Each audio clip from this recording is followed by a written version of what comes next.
All right. Hello, everybody. Welcome to episode 133 of Dissonant Waves. My name is Dominic, and I have Ritz here with me right now. Hello. And we got a couple albums. We got a big playlist to go through.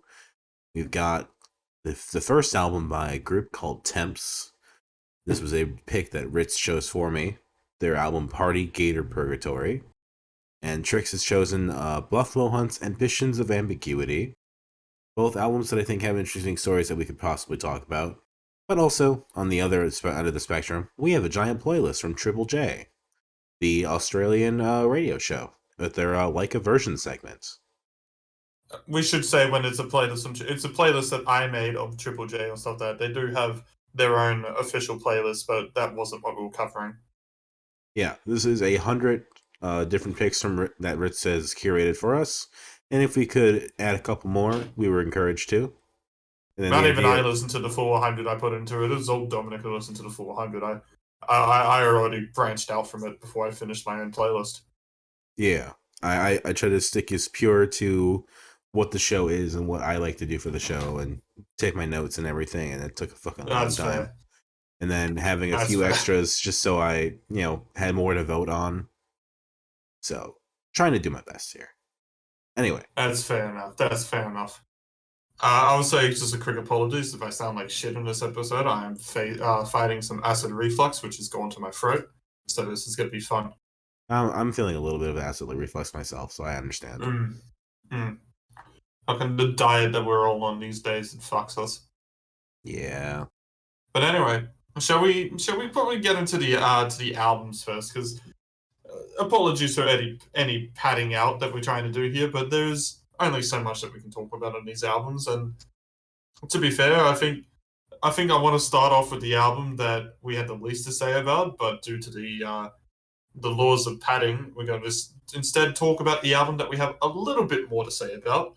Right. And that will be Temps Peter Party Gator Purgatory. I almost said Peter, but yes, Temp. Peter Burger Pizza Time, yes.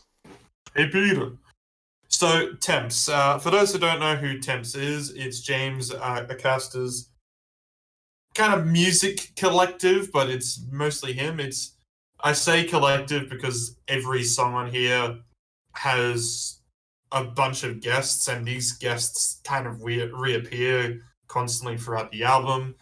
It is, I mean, calling it avant-garde, I think would be somewhat fitting, but I also think it's also probably a bit too out there. It's not like this is the most experimental jazz record or anything that you've heard out there, but it is definitely not something that you would consider to be a radio-friendly sound that's happening on here. Sure. Yeah. It's kind of it's not a mashup album in the sense of say like the Grey album or even Since I Left You in those type of senses. It's not a case of they're grabbing samples and this kind of hip hop influence or anything like that, but it's more tracks have been recorded separately and then mashed together in that sense.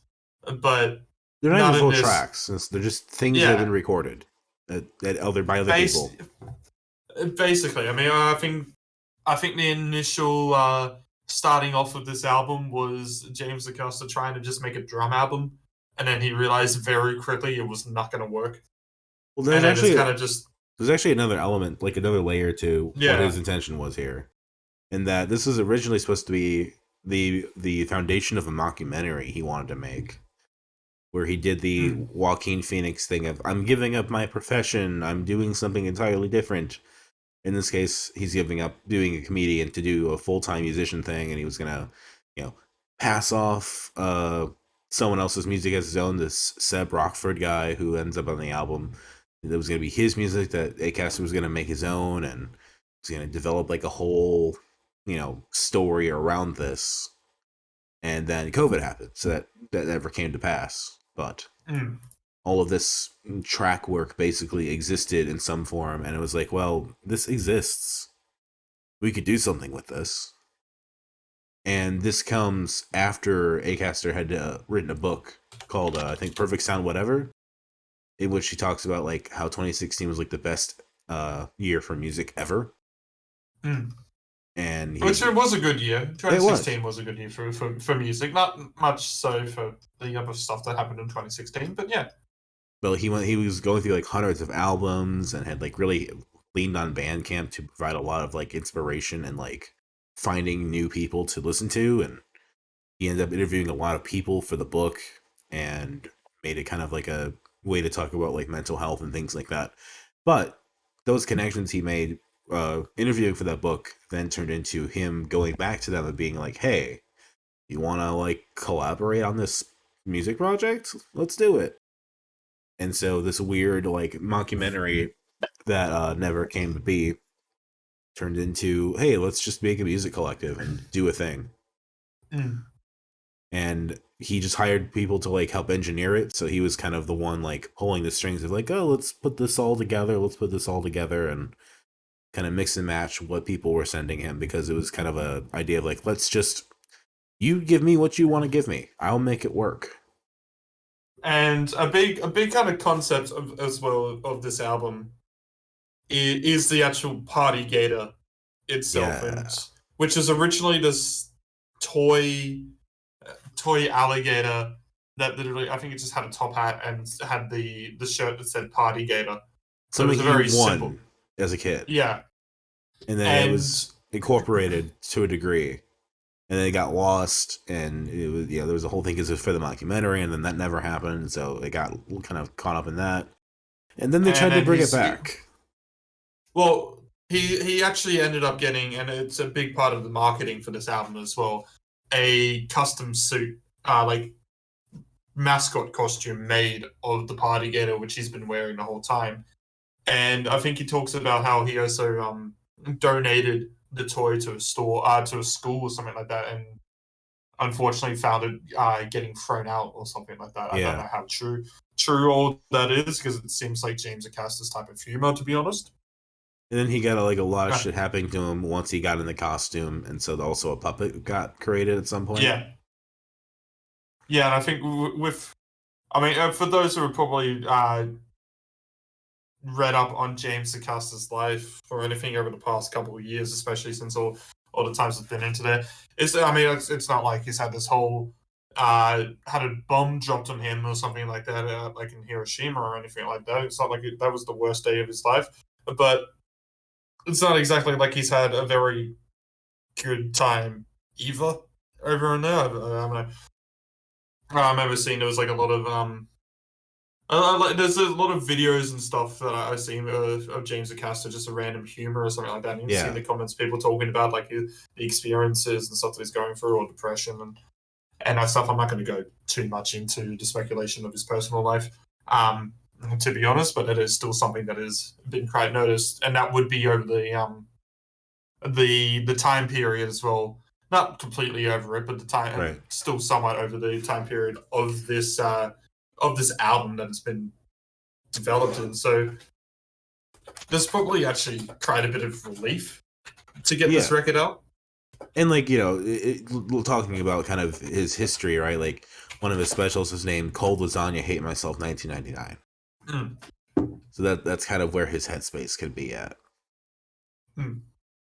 I always just remember that it was like the Great British Bake Off or something like that, where he just describes about how he had when he was describing how he cooked his food, he just said like, well, basically I put it in the oven and had a breakdown. Bon appetit.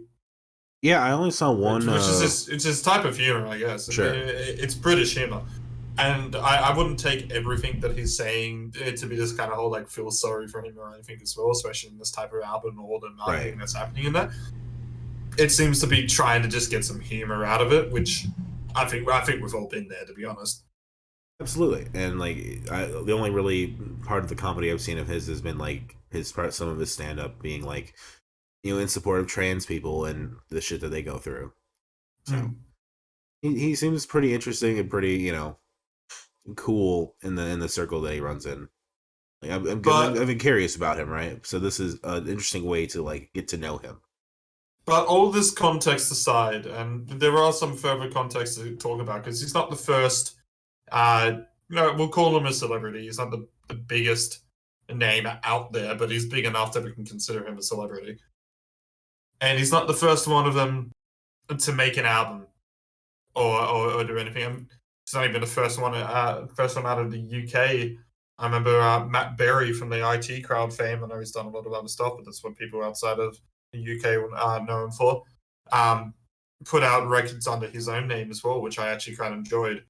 And so the question now comes here: is this just another celebrity puff piece of an album, or is this actually a good album?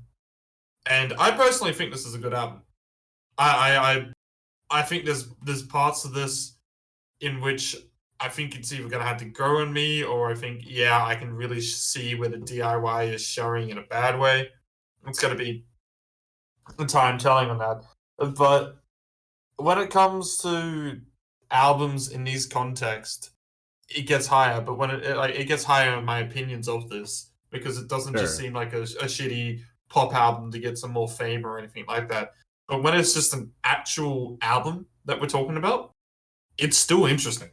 Like, I think we could talk about this in kind of comparison to the other album we have, which is Buffalo Hunt's Ambitions of Ambiguity, because they both come from that kind of similar background of like actor or celebrity transitioning into like song making, right?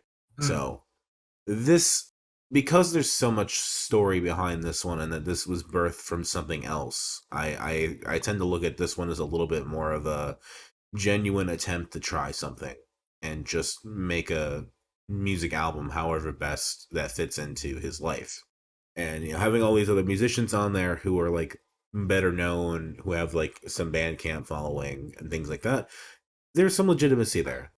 I mean, saying as just like, oh, they're just some Bandcamp artists on here is an understatement to some of them. I mean, Open Mike Eagle was probably a bit more well known. Outside and probably on your side. Montaigne is incredibly well known in Australia, actually, in the underground scene.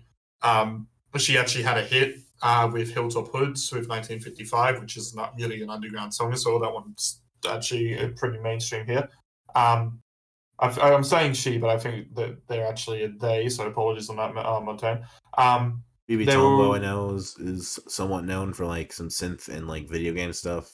Well, the other thing I was quickly going to say about Montaigne as well is that they were literally the Eurovision contestant for Australia during the COVID era. That I did not know. So this isn't just a Bandcamp artist, especially when only their last album is on Bandcamp. Yeah, they've been. I mean, they're actually probably the most local artist to where I grew up as well, because I think they lived in the same suburb, but I know they actually they were an unearthed high, and their high school was actually not mine, obviously. They managed to go to a good school that actually accepted their art. But it was a very, very close school. Like, I know exactly where it is. It's like a 5-minute bus or something away. That's not bad. That's pretty and close. that's someone that's been working from like, I think the unearthed high was like 2012 or 2013 or something like that. And so they've been in the scene in Australia for a long time. It's an understatement in that case to say Bandcamp artist. I'm going to admit there's some other artists on here that I'm not too aware of, and they may be Bandcamp artists. I can't pronounce his name that he's gone. Apologies. I'm going to say Namdi. I think that's how it's pronounced. Yeah, something like that. He's definitely a Bandcamp artist. That one I actually do know of. I believe he was signed to it was one of those record labels that was under Polyvinyl. Okay. Yeah, this can't remember exactly which one it was. Let me actually see if I can quickly check on that. What's the album, Brett? No, that wasn't Super. It was the album. Oh, it's saying Super. Oh, I guess that would be the England one. I'm trying to think what was the Oh no, apparently they're Chicago, so apologies on that. They were on one of those record labels that was recognizable. I think I think it was Father Daughter, but I could be wrong. I need to check up on that. I'm not entirely sure. This is my first time meeting any of these artists really, and like hearing stuff from them, so it was all new for me. Mm. And so, Yeah, it was father daughter. I was right. hell yeah. And Yes. I follow father daughter for some reason. I can't remember why. I Because bought something from them. because Homer's Where his I Became Birds is released with father daughter. Oh, okay, okay, that's cool though. Mm. But yeah, so we have 10 tracks here that are kind of stitched together pieces of different things, whether that's just some R&B vocals, some like rap verses, some drums, all kind of figuring out how they go together and how at least how Acaster and his team try to make it seem cohesive. Mm. And so you have And a lot of different kinds of genre mashups and kind of just weird. I would say not like they're experimental, but they're more like we have what we have. Let's see what we can do with it. well, one of the big things you'll notice when you look at the title track, the track listing on this record as well. The titles, the song titles. That's the fucking word. I'm that bad at music. And what is music? I've never liked it. Um, all lowercase, no spaces, basically, Yeah. which So I like feel kind of fits the vibe of this record. yeah, like there's It's a a track very called like No No, and there's like a comma between the no's. yeah. It kind of like it's written almost kind of like it's just a draft. Yeah. And I feel like this album is a polished draft, if I could explain it like that. I don't think that means this is like the most polished album out there, but I don't think like these aren't demos. These are finished full fledged songs, And but they are very scrappy in their intentional way. It feels. yeah.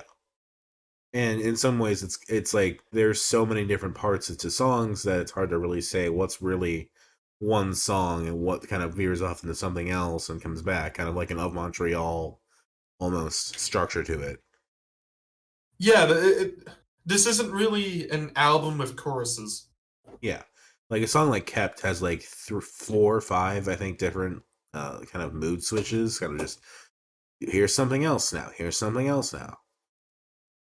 Which again, that goes into the whole when you realizing that this is like a well established person putting out this kind of record and stuff like that. It's just interesting to see something like this come Yeah. out come out Like from someone like that because usually when someone is a bit more famous and wants to promote their music or something like that, that's they especially these days would absolutely love to be putting out the TikTok music, which would be the catchy choruses and stuff like that. But this is I'd almost be surprised if that was what Incaster wanted to go for, right? If like that's what he put out, I'd be like, oh, really? Oh, okay, sure. mm. And the term art is debatable. And this album isn't something that I would tell you right now to go hang up in your nearest art gallery. But this is something that's more felt like it's moved towards there's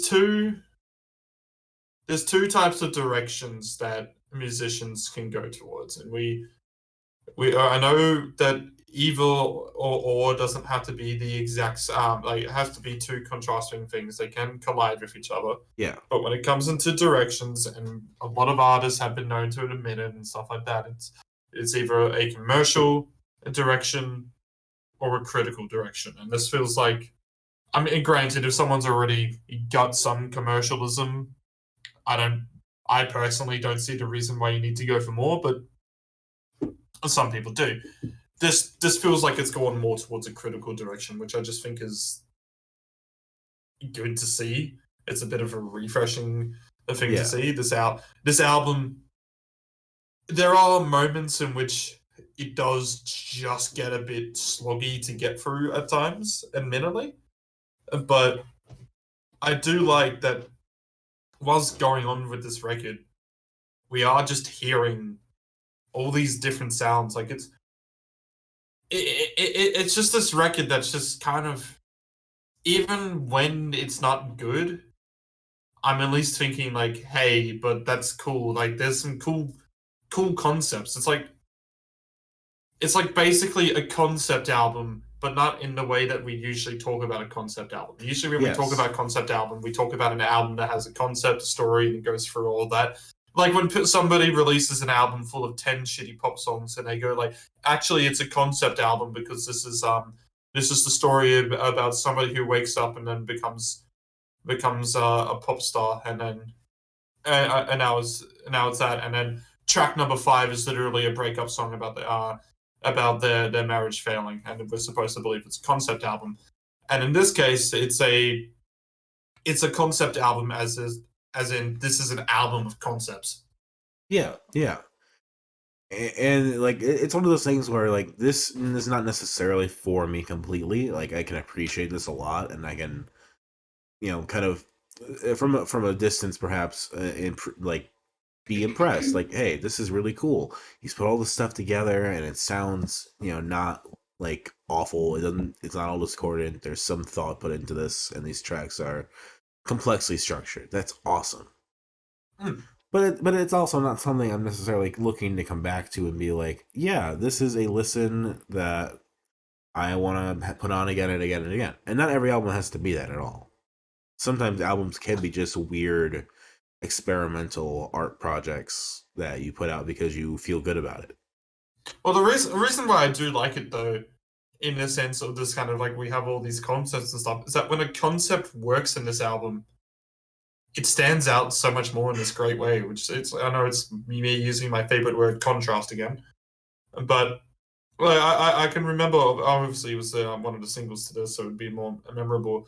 But in Bleed Them Toxins, where the rapping kind of starts a lot more in there, it just with the kind of very simplistic background that's happening in there, even though it's kind of still a weird background. It actually kind of reminds me a little of the Fatboy Sharif album we covered Yeah, yeah, yeah, yeah.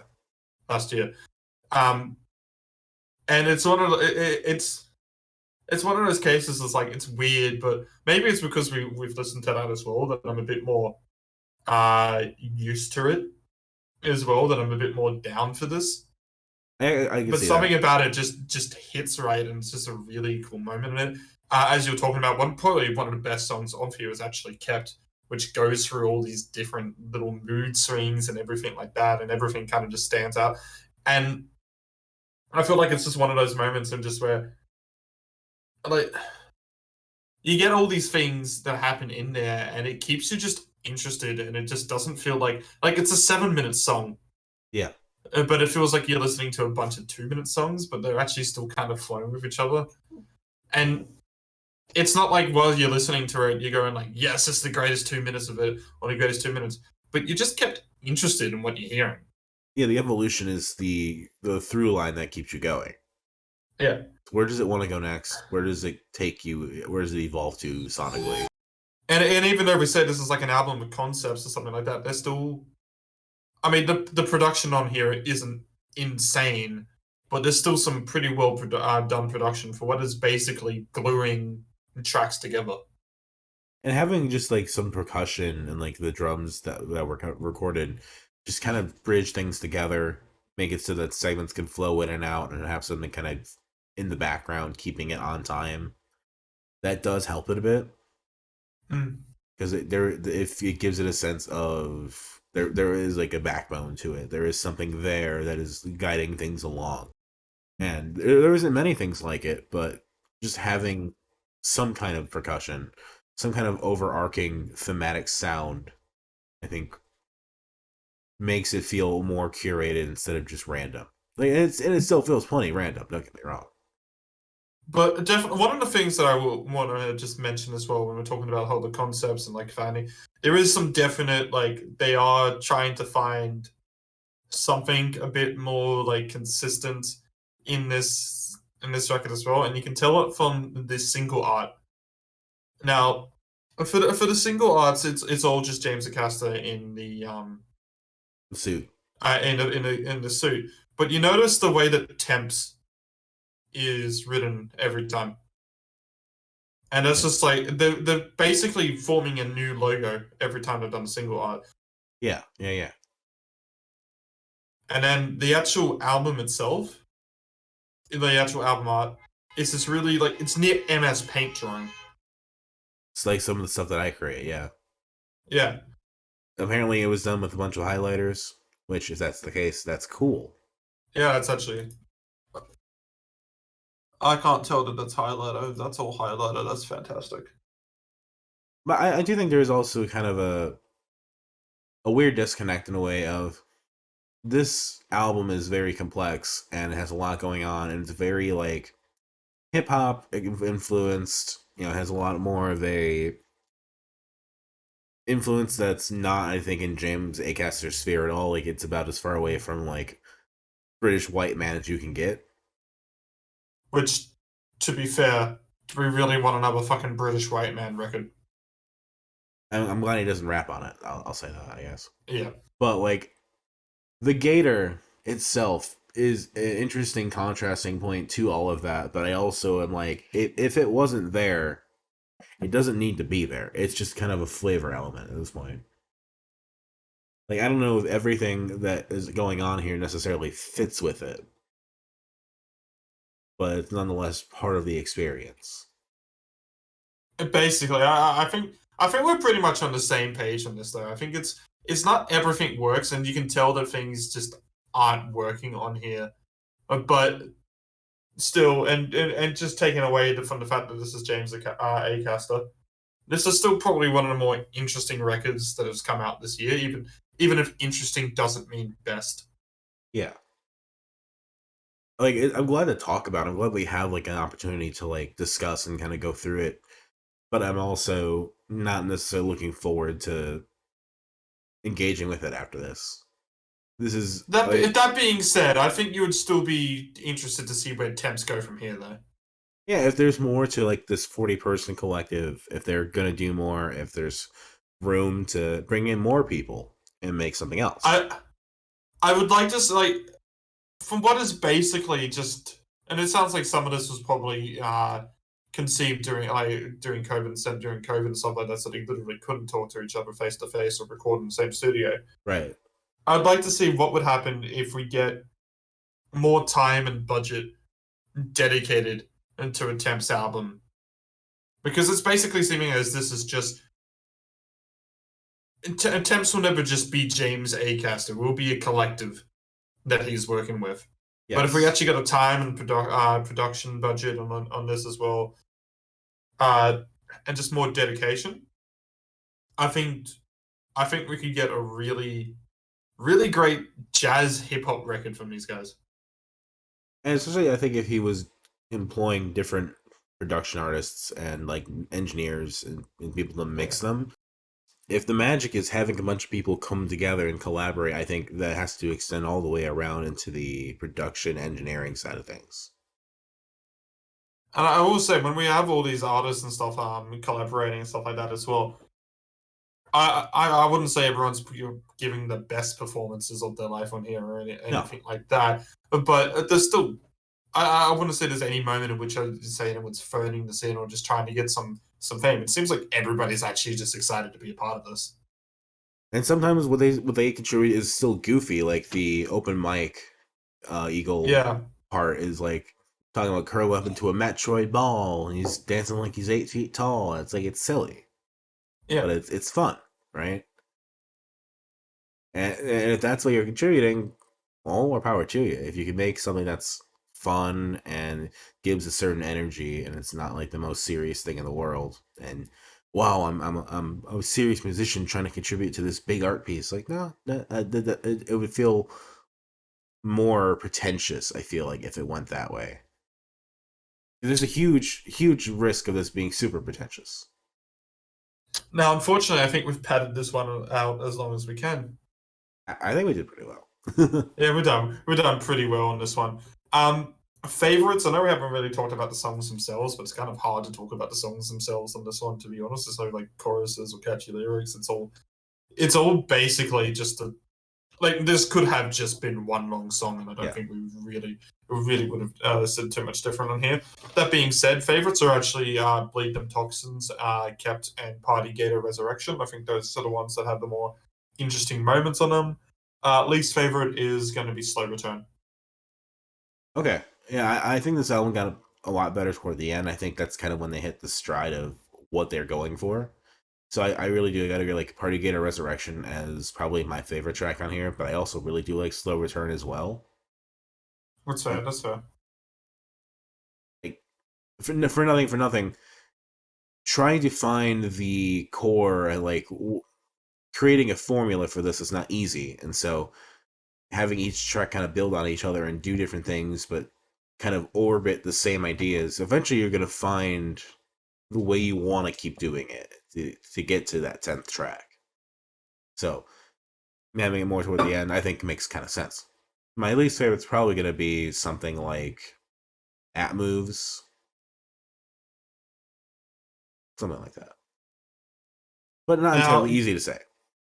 you want to introduce the next album, since unfortunately we do not have tricks at the moment here to introduce. Yes. All right, so now we have Buffalo Hunt Ambitions of Ambiguity, and to my understanding, when we were doing the Daft Punk choice, Trix was like, "Hey, we could do either Daft Punk or this mystery album I just found," and this was the mystery album. And this is basically Shaky Graves' fiance, Stephanie Hunt, an actor. She's been in some stuff like American TV and a few movies here and there, and she's in like a cabaret duo with Megan Mullally of all people. This is her debut solo album. And weirdly enough, this is an album that came out in 2020 and, had the full singles drop, had a full, like, blown release. And then she was like, I'm going to pull it and re release it later. And I can't quite figure out why, beyond just her wanting to do that and make sure the songs were right, but I could not see anything in terms of mixes being different or anything of significance changing between the two releases, because this came out again in 2022 last year. So there's about a year and a half in between releases where it was just gone. And then it came back. So I wish Trix was here, because I do have just pretty much one question that I wanted to ask her. Yes. Yeah, why are we doing this album? Like when Put aside yeah. Shaky Graves, fiance stuff like that, because I actually just do not care about that. Right. Yeah, why are we doing this album? It's okay. When she pitched it to me, that was yeah. It was pitched to me as, oh, this is Shaky Graves' fiance. And I'm like, sure, let's give it a shot. I don't know. Right? So I can't exactly answer why, other than just the novelty of it. But it's just not that interesting. It's kind of just If I can give this record, and I know it's not a high bar, but don't consider this as an insult. I'm just giving it the one phrase it gets. It used Shaky Graves a lot better than Trixie Mattel did. yes, it does. The one song that Shaky does appear on is like a credited artist.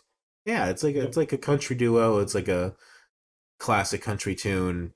Then they're kind of cute together on it. And yeah, that's fun. I just don't And I just don't understand like what it's the point of like re-releasing it and having all this hoopla about the songs. Like they're just not there. uh, Right? It's like walking into TV was the first time in which I was going like, "Hey, this could do something." And then yeah. when I was up to that, I'm like, "Wait, this album's about over." I was just waiting for it to start. like I'm She doesn't. She doesn't suck. She doesn't. no. It's okay, but that's it. It's just okay.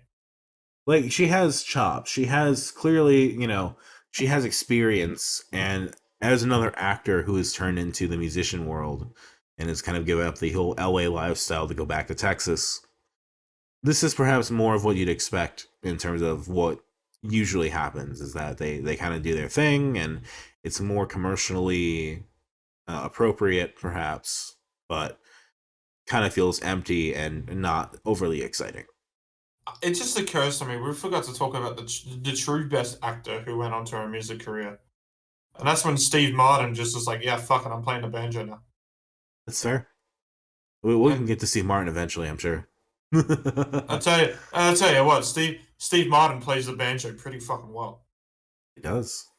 He He- does. his songs are actually kind of interesting to listen to, even though it's probably not too far out of the actual genre that he's in taking a part of. I guess I'd probably call it bluegrass, I guess, but Yeah. I'm not too familiar with all of it.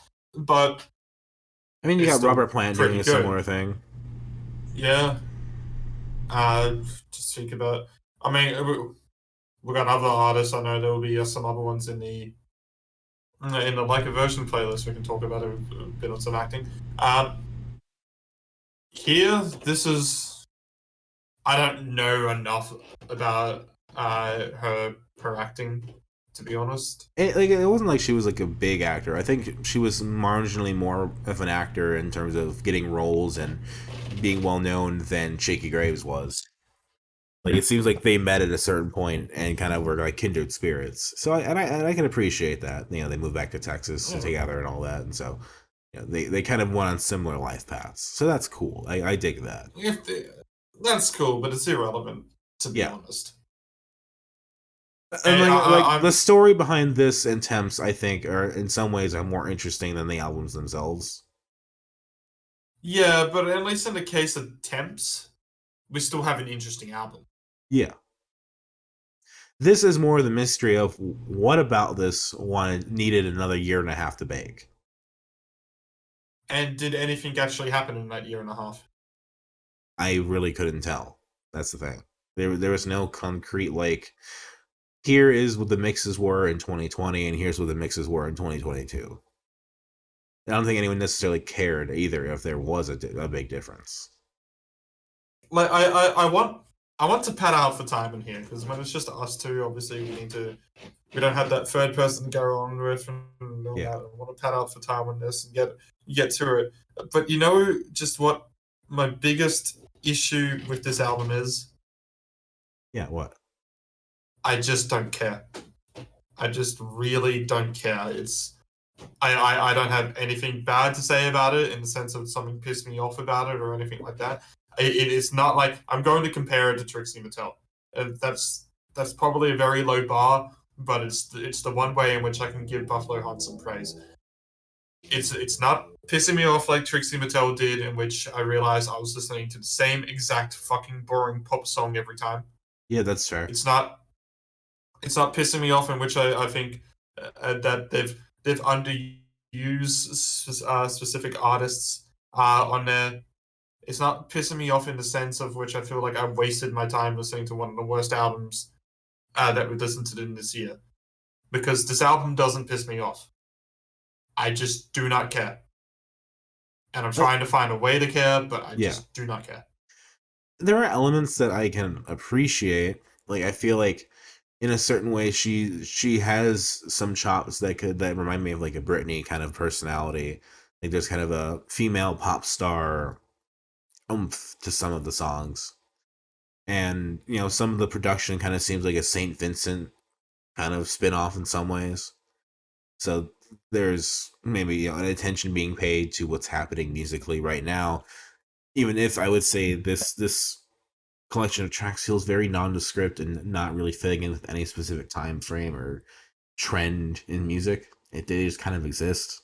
And it's like they're kind of country, they're kind of pop, they're kind of just on her terms, but those terms are not actually very forward thinking or exciting.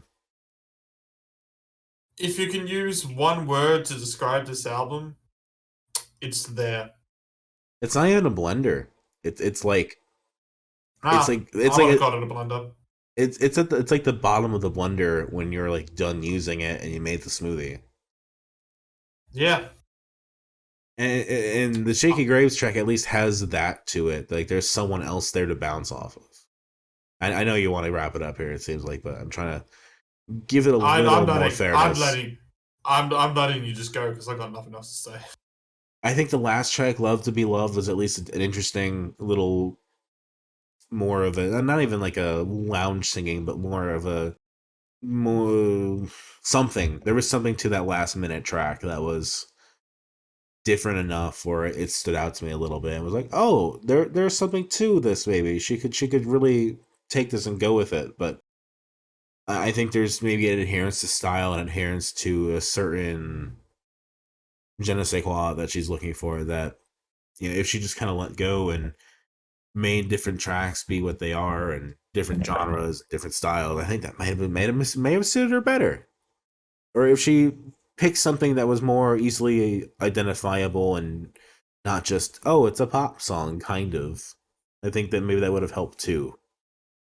But There's a way I describe certain artists, and Buffalo Hunt, if you're listening, do not take this as an insult. This is just a description. yeah, If you don't want to take it as an insult afterwards, fair enough. There are two types of artists in the sense of, and would just ignore any other criticisms, just in this type of way describing. There are artists that are really good on their own, that stand out. You go to looking for their albums, so you're looking for their songs, listening for all that. And then there are other artists which are really good feature artists. sure. And I was at Ballpark Music the other night, and Taj Ralph was the opener. I don't expect you to know him. No one knows him.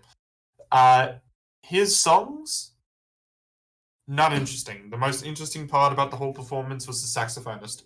I think it was Nice. the most interesting instrumentation that was happening out of all that.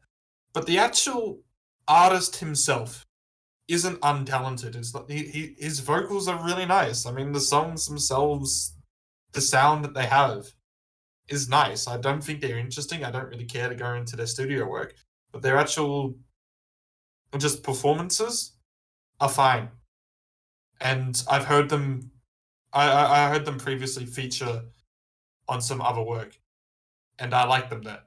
Yeah. And I feel like that's what Buffalo Hunt is. I think I'd care for them more as a feature artist than I do actually digging into their main shit. Yeah, she was on the Shaky Graves anthology, and I thought she was fine there. Yeah.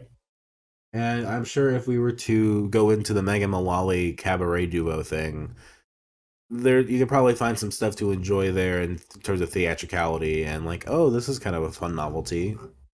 But this by itself just feels aimless. I agree.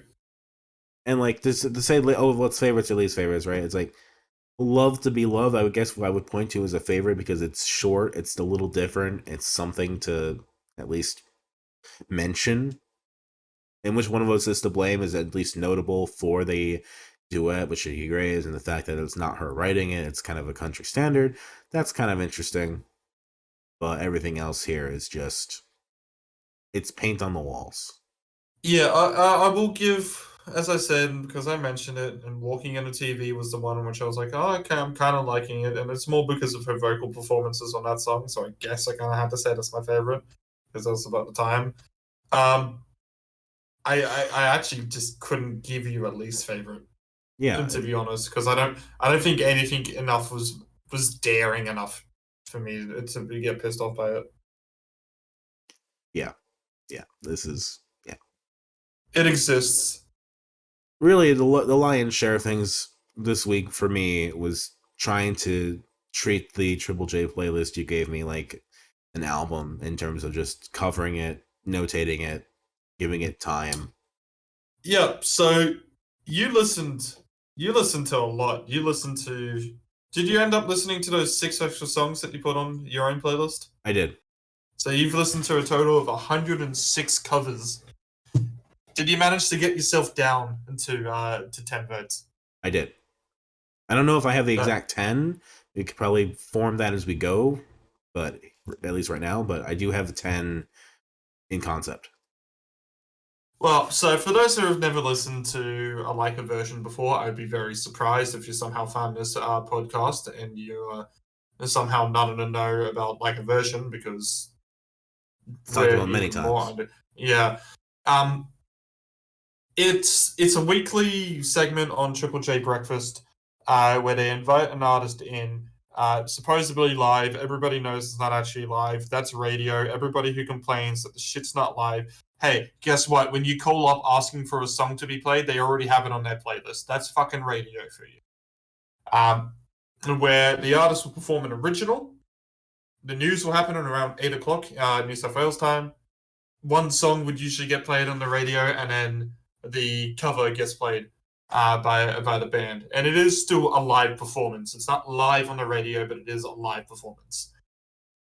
And sometimes there are little tips and tricks and stuff like that happen into there. Like, you're not allowed to actually literally cover any song. You do have to obviously get it approved before you can cover, for the big reason of that's just how how music law works. You're not going to be able to get away with just covering anything. I mean, that's why there's a bunch of like versions that weren't re-uploaded.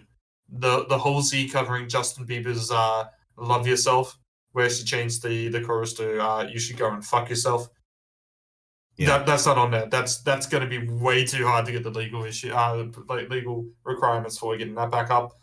There was another one that I also posted in this playlist, Courtney Barnett covering Black Skinhead. Yes, that was a thing. That one has also not been put on the Yeah. playlist as well. And that one kind of surprises me a bit more because a bunch of other Kanye covers did get re-uploaded, so I don't know exactly where the copyright was coming into play there, but I mean, whatever's whatever. there's a certain, I don't know, a weirdness to some of that stuff. Like they have their streak of white artists covering songs about black identity and like songs that's like you can cover it, but do you really want to? Yeah, that one of the more tone deaf ones on there, I think, is Philadelphia Grand Jury doing 99 Problems. As a folk song, basically, yes. Yeah, it's like, yeah. Like, you don't do it bad, but I think this is a bit. I think the issue is the tone deafness on that one. It just sounds like you're just trying to have fun with it, and I get that, but Yeah, I mean that was a lot of early like a version though. This is what this playlist is basically covering is from the start yeah, to the new one. At the start, you were only ever doing it in the same studio as the presenters on the breakfast with an acoustic guitar. It may as well actually have just been live. And you saw there were a couple of occasions Ben Folds did manage to actually get the larger room. Ben Folds is a pretty big artist, to be honest, though. So, and there was a couple it's not times a where surprise. they like Regina Spektor had a list of demands that they met. Yep. And I believe one of the ones later on was like a live like festival carnival concert one that they did.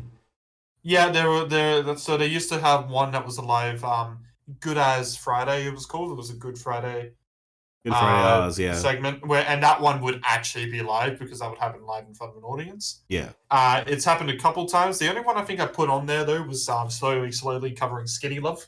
yes. There was Remy covering the Thong song. That was a good one. As in the sense of, not in the terms of that was actually a good cover. It was just Of course. that happened. Then there are some in here where it's like, yeah, that happened, right? And the Courtney Barnett one's a good example of that, I think. Yeah. Uh, what is the name? Is it Tash Sultana?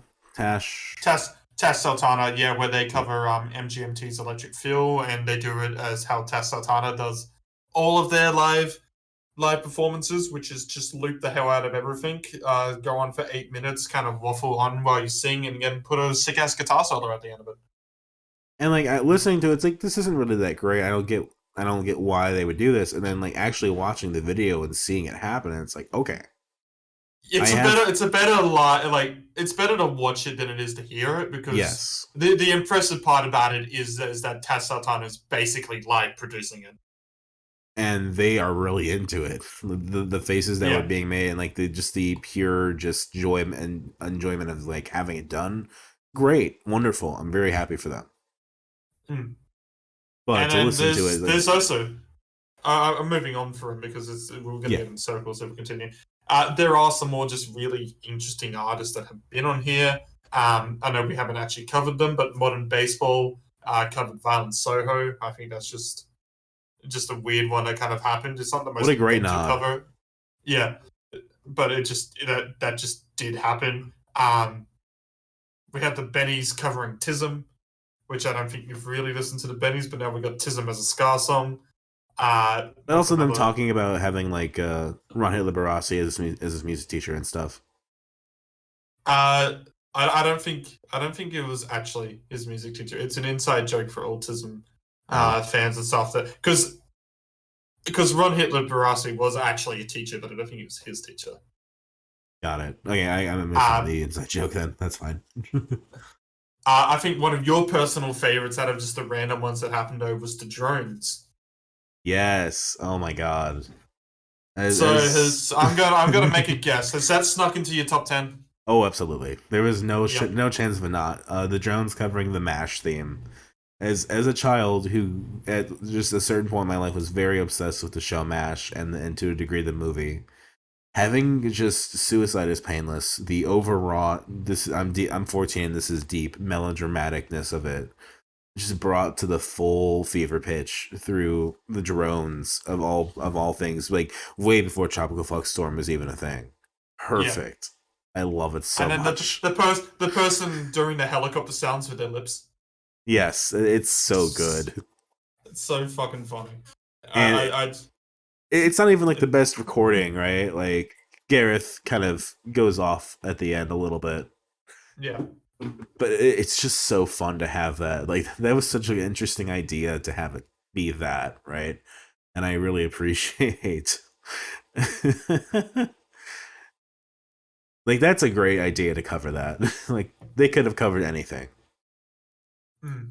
And I think, you know, Gareth his voice also really lends itself well to expressing what that song goes for because it was literally written by the movie composer's son Yeah. because he was like, "Yeah, you're 14. Give me what you think is a serious dramatic song." And literally called Suicide is Painless. So yeah, that song was very important to me in terms of just like, wow, there's a lot of meaning to this. It's so deep. You know. Yeah, that's a really cool one. There are some other ones that I really enjoyed. I do want to see if you can get my top three. So is none of those in your top? Is the drones one? Sorry, none in your top three. No, it's not. It's cool. I really enjoy it, but it's not gonna be top three.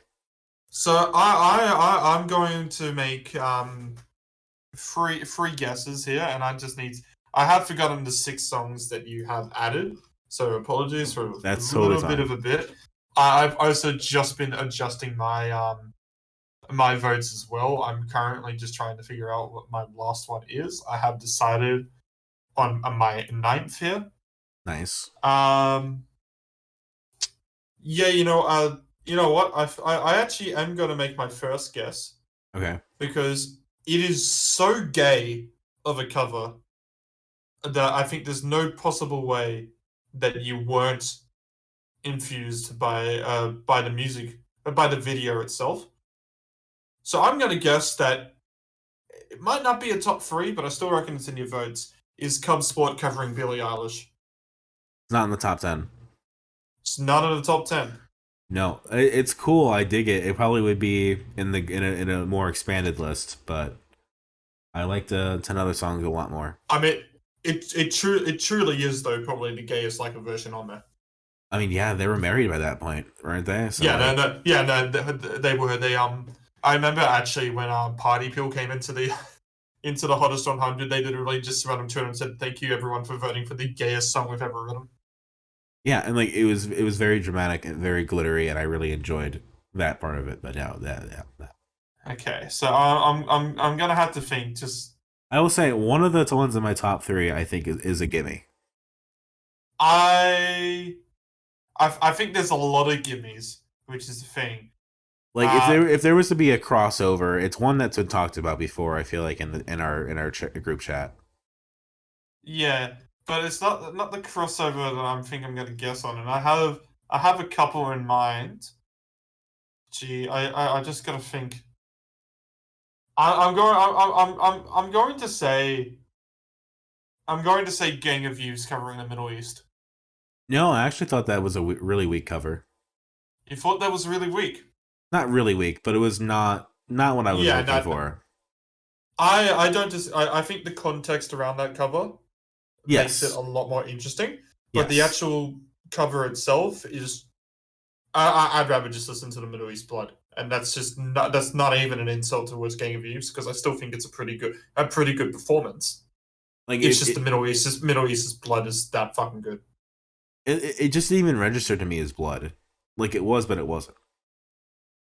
Well, there was probably some other obvious ones that are going to be in here and everything like that, If but you had I a if you had to if you had to guess what from Triple J might have crossed over into American culture, where people were like, "Wow, this is really impressive. You should check this out." I know, I know there's a couple in here, but I'm going for some wild picks because I think it's funnier. Okay, that's fair. I do think one of these will surprise you. I I will think say one that. will. But have you got in your top 10, Dominic, Yes, pup covering Fantagram? number 5, at least for right I, now. f- I thought it would be in there. That's a I it's in the final thing. I might have it in my top 10, but I haven't got that spot confirmed yet. But I might have it there as well. That is that's a fucking good cover. And that just comes down to like, God, that shrieking is going to be in my head for a while. Well, the thing, because I don't know how much Fantagrams you've listened to. I did like some Fantagram about 10 years ago, quite Yeah. a bit. But the thing that I like about that cover is that it just feels like a pop song. Yeah. It's so nihilist of a song in its lyrics that it may as well have just been a pop song. It kind of reminds me of like other songs that were really popular about 10 years ago, like Why Do You Always Call Me When You're High and stuff like that, right? Or Yeah. it feels like it kind of fits in with that mid 2010s aesthetic. Now the two big ones that I'm going to assume that you're probably either talking about that might be up there. Were you either talking about the Wiggles covering Tame Impala or Denzel Curry covering Rage Against the Machine? Denzel Curry covering Rage Against the Machine. Yeah, That's that that's the was top 3. I I don't have that in my top 10, nor am I going to have it in my top 10. And I don't mean that in a bad way because I still think that was a really good like version. Yeah. But it's actually just realistically not that different from the original Bulls on Parade outside of the extra rap verse. Yes, but I could foresee so many people covering this song and doing Bulls on Parade and not touching how emotional and like how hard Zach De La Rocha goes. So to Yeah, and have it was someone meet pitch basically, that's no, and I impressive. fully agree. It's still a great like a version, and it definitely goes. Bulls on Parade has been one of Rage Against the Machine's biggest songs as well. Uh, but it's always been one of a kind of special one for Australians because it was actually dropped at the big day out. Oh wow, that's cool. So there's always been Australia going like, yeah, we heard it first, you daft cunts. But like they could have really done something with Bulls on Parade. Had another artist covered it, like they could have jazzed it up. They could have made it something else, right? And it'd be very easy to do that to get around having to pull off such an emotionally charged vocal performance. But that is truly the key thing for me is Denzel Curry brought it. So I'm basically just asking you when I listen to a lot of these things, what do you think of them? That's And fine. That's fine. we'll get into my top 9 at the moment as well. Yeah. But I am going to make some questions on certain like versions and stuff and see how you feel. Yeah. And the first one I'm going to do is Flume covering Shooting Stars. It's all right. Do you feel like it was more of a better just video to watch though? Yeah. Absolutely. Yeah, it's fucking funny video where it just turns into a Gator and the fucking muscle dancers are out there in chest bra. And Toro is there. Yeah, and he's just when the Gabba starts and his head just bops up and down. Yeah, it's great. Fucking funny. Yeah, that was cool, but yeah.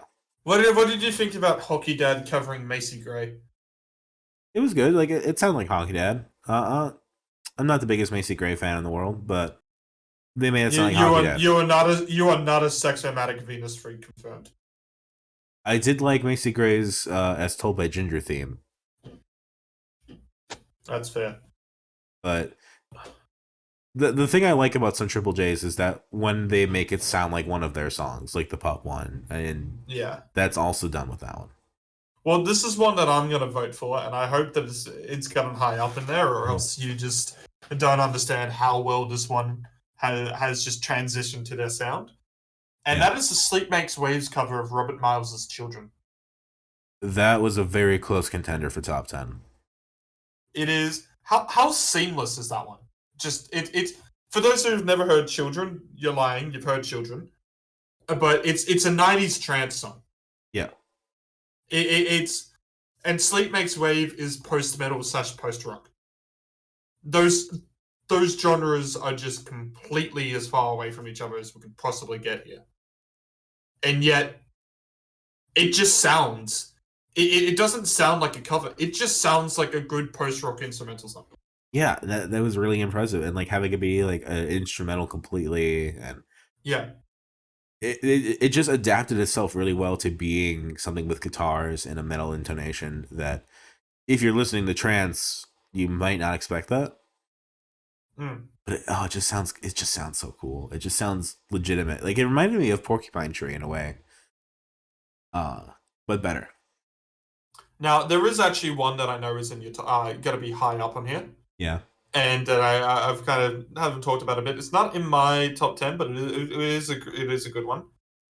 Okay. I'm gonna assume it's in your top 3. Is Big Scary covering Nirvana? Yes, absolutely. Oh my god, that Jesus Christ. I did not expect that. Yeah, where they definitely didn't go to sound like Nirvana there. It's a synth pop cover of Come As You Are, Yeah. which from what little I really understand about what Kurt Cobain was like and what he was into, I think he really would have appreciated that.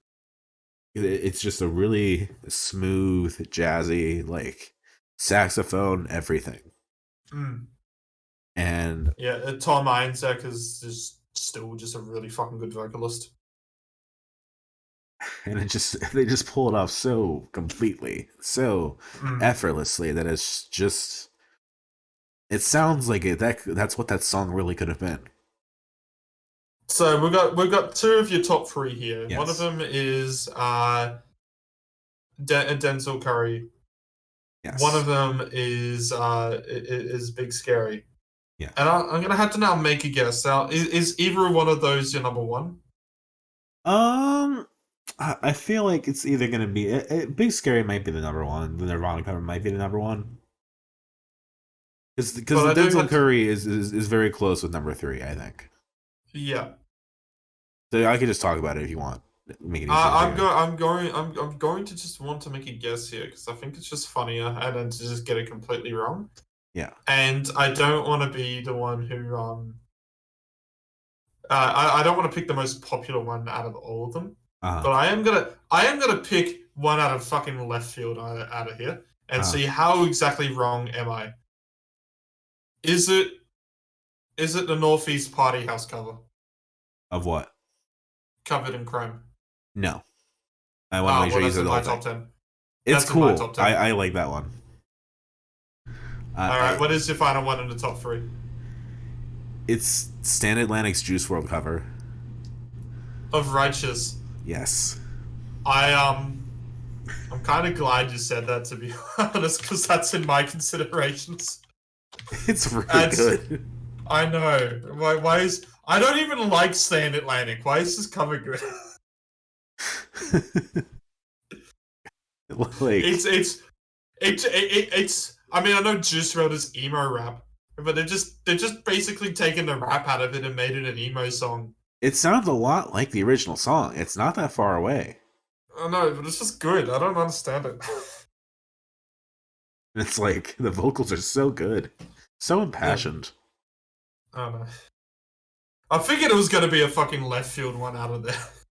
And like I'm not even a Juice World fan, but like that was like holy Oh. shit. I don't know. Uh It's just randomly fucking just works. oh yeah. And I think there's something to be said about, I don't know most of these songs, so I don't have the attachment to the original, so I don't have to be like, "Oh, did they get close? Is this meant to be a complete Yeah, reinterpretation kind of thing?" I don't have that baggage, right? yeah. You know what? The more I fucking think about it, I think the more I'm fucking right. I think that's a top 10. I think that's actually a top 10. Stan Atlantic? Yeah, I think that's a Oh top yeah. 10. Oh yeah. Yeah, that's a top 10. See, another one I have in my top 10 that I really like, that I actually really like in spite of the original being a lot different. So with that, I'm going to now just announce the songs that aren't in my top 10 that I considered, and I'm gonna put a Northeast Party House one kind of in this whole I might swap it out at the end of it. But the songs that I didn't vote for now, it seems, King Stingray's cover of Yellow. Was that in your top 10? Oh no. I think. Oh, you seem to have hated that. No, I don't hate it. It was just we had our fun thing talking about Yellow with Private Function. I think that Private Function Yeah, cover is actually better. yeah, yeah. No, I do agree actually, but I think there's still enough interesting in the Yellow cover, especially how they kind of just do the Yolnu language in there. Oh, yeah, that was Uh, cool. I dug that. yeah, and I think the parts that are most boring is when it just sounds like Yellow again. But Yeah. there's still quite a lot I like about it. Pup's cover of "You Don't Get Me High Anymore." That is still in a Yep. maybe it will sneak in if I change something. Tucker's cover of "Big Jet Plane." That's the one where he screwed up the verse, isn't it? Nope. No, that was That's the one with the person who has the virtual drumsticks. oh, that was cool. Yeah. The one that Yeah. screwed up the verse was that Catfish in the Bottom and yes, that Read was My the other Mind. one. Right there, Yeah. yeah. Yeah, those drumsticks are Were fucking either cool. were either of those in your top 10? Oh no. Yeah, I didn't think so. One which I think I'm placing higher than the Pup one, just barely, is Fiddler's cover of Red Right Hand. Okay. That didn't I just, that didn't really make an impression on me very much, but I can appreciate that. yeah. Fundamentals cover of Brother. Okay, I can see that. All right. That one is a big one for like a version because that one fundamentals were basically completely unknown before they did the like a version, and then they made the hottest 100 with it, That's and awesome. their career changed. So that's actually a big context one, but I actually still think it's a pretty good cover. Dear Seattle's the special too, That's in my top 10. which that's in your top 10. Yes. That's and seeming as how much you didn't care for the Dear Seattle album, it's good that we finally get some proof that Dear Seattle is good. Oh yeah. I think they turned that song into something that's really cool and really like in their Dude, style. we saw Dear Seattle open for Dune Rats and Hockey Dad in two different shows. Our start of 2020, and they did this cover in 2019. So they only had the one album and stuff like that. So they were doing this cover as a part of it. And the Hockey Dad show we went to was the Bushfire Relief one that happened in Wollongong RSL. Yeah. And I'll tell you what, nothing hits like a fucking mosh pit where everybody's moshing along to a Missy Higgins song. Hell yeah. Hell yeah. And we only need each other, we'll be. Yeah. Like it just sounds like a emo song. Like it just sounds like a either third wave or like a Yeah. somewhere Tell in you that what. like mid 2000s. I'm putting Covered in Chrome as well into the considerations, and we'll use one of these as the last one because I'm actually still a bit unsure. But the last one in my heavy considerations is Petite Biscuit's 1901. Yeah, that was cool. As an actual video, it's not too interesting, but the actual cover itself is actually something about it I like. I was reading there was I guess at least in the comments they were talking about that was like his first performance ever Yep. live. Mm. That's cool. He So was only like 19 at that point. That's wild. yeah, he would have only been 19. So here's the 9 songs I have that are complete locks. Okay. So what we just added in there, because I think you're right, this is a fucking top 10 song. Stan Atlantic's cover of Righteous. Nah, next one that's on here, they're not even ranked. These aren't ranked. Yeah, mine are Next barely one ranked. on there. Next one, I don't know if this will be in there. I think it should be. This is probably going to be the number one. Okay. Not my number one. This is probably going to be the number one of the poll.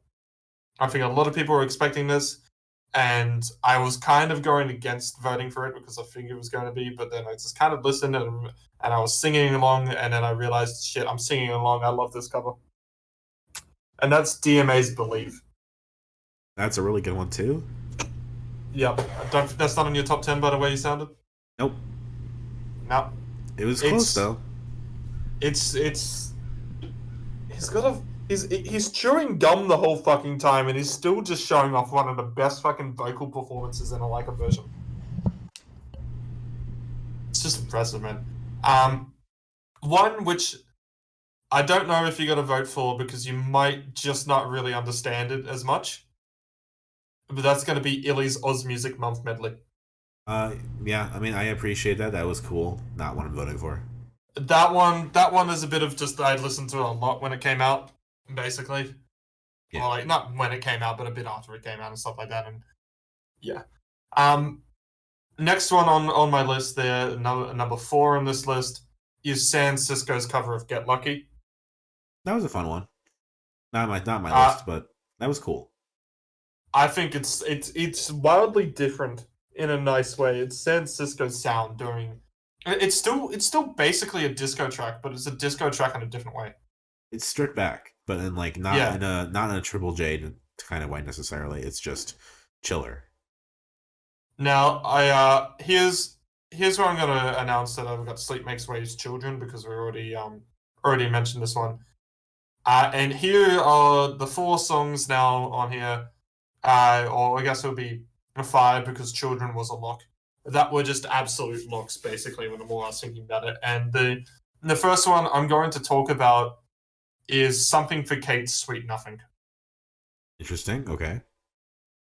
I don't think you voted for it. I don't really fucking care. I like it for the same reason I like Echolalia. Paul Dempsey can just fucking hold me in his arms. Sure. Okay. Holy shit! I mean, Florence Welch is obviously the original vocalist on Sweet Nothing on the Calvin Harris song, and she's got a vocal range that's absolutely insane.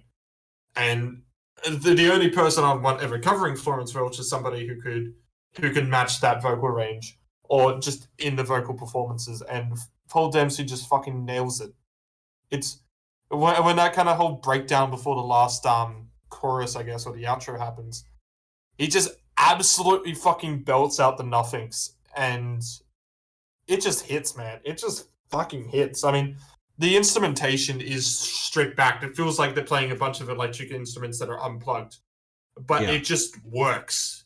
Like the drumming in it feels like it's actually a drum machine, but it's a human fucking person doing it, and it's all basically done in a presenter studio. So it's not like this large scale, hugely produced thing. It feels like an actual, just really well done live performance, That's and something that just kind of everything happened. hits. That's something that more and more as time went on, and Triple J got like I think invested more money into like a version, right? Is that the performances got more expansive and got better production and engineering behind it, where they all kind of sound now like they're studio tracks almost.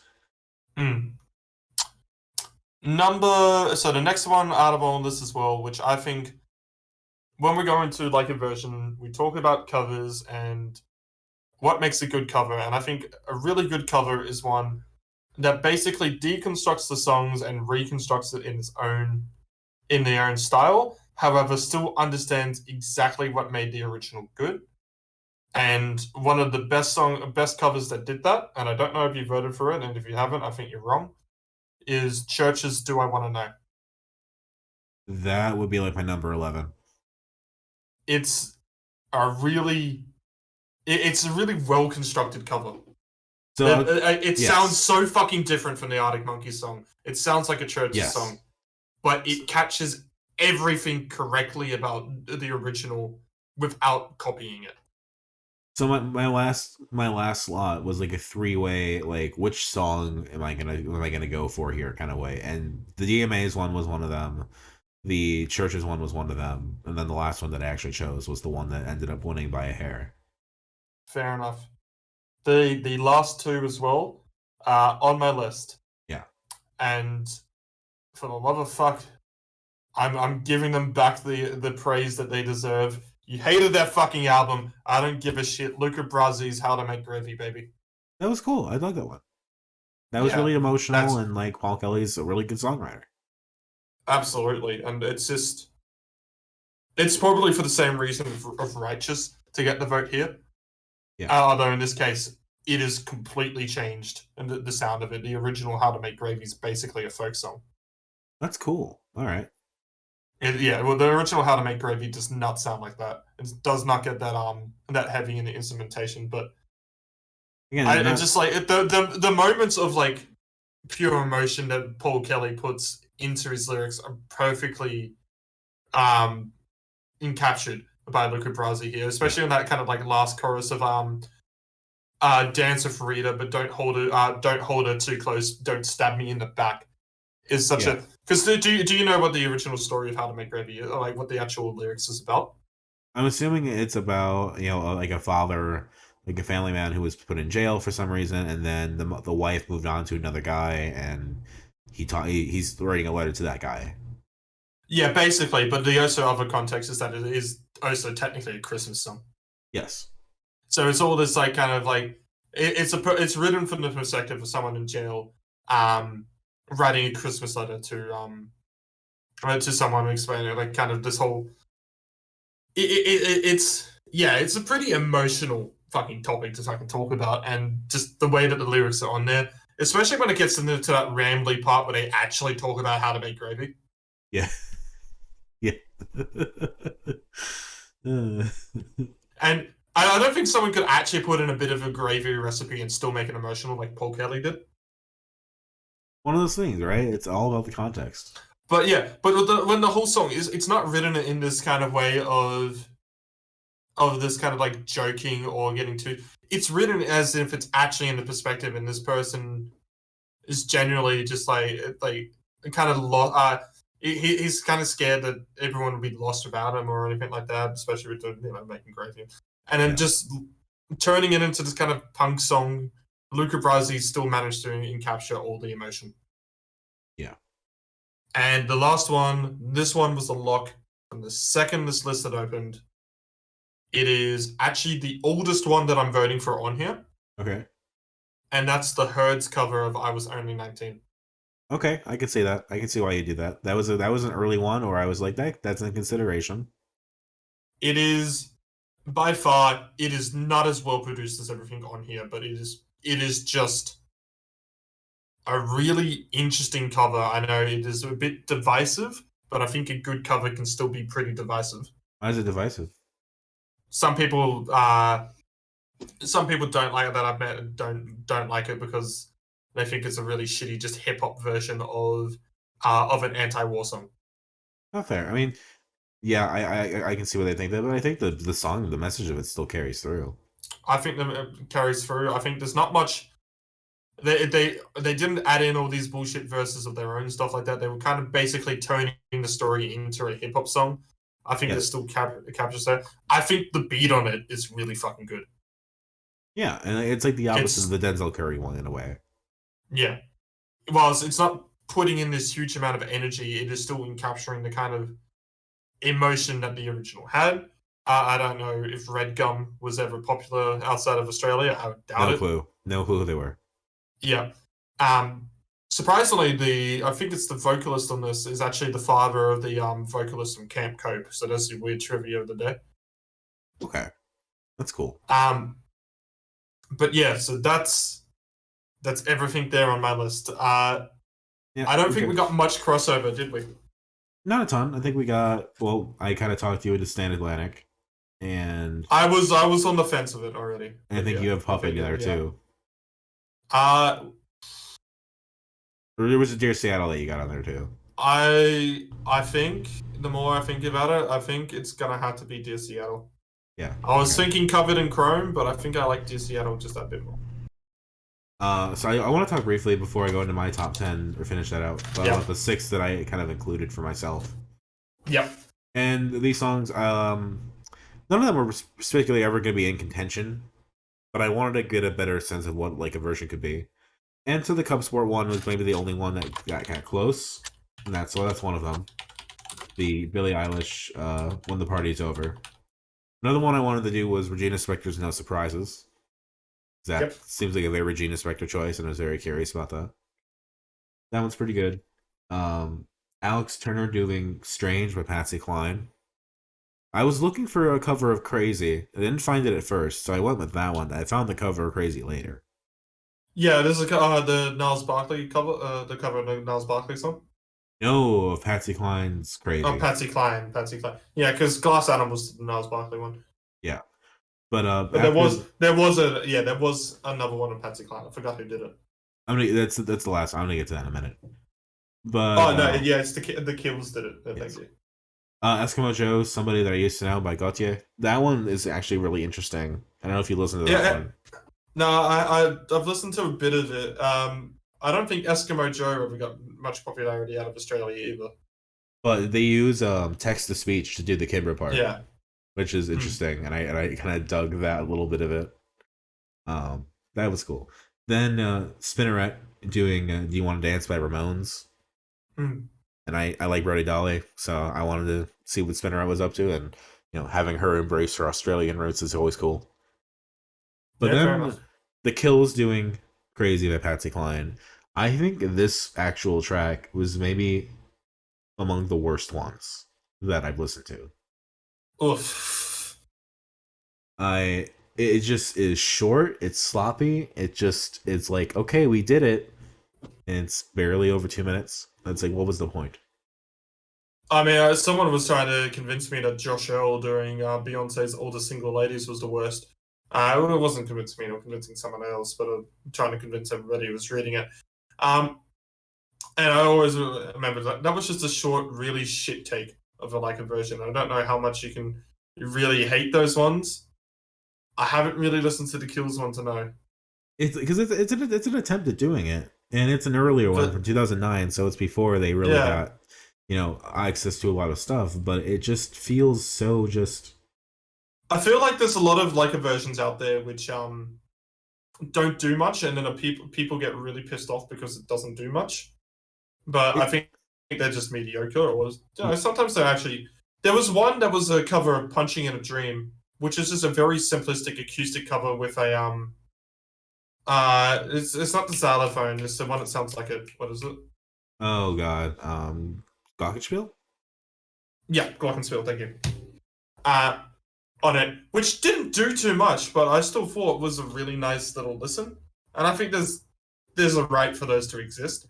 I think the biggest shit take when it comes to like versions was when Brockhampton did it, and they had literally all their members except Bareface sleep on the floor as Bareface just sang an Alicia Keys song, and it's like really we could have had Brockhampton do so much more Yeah. there.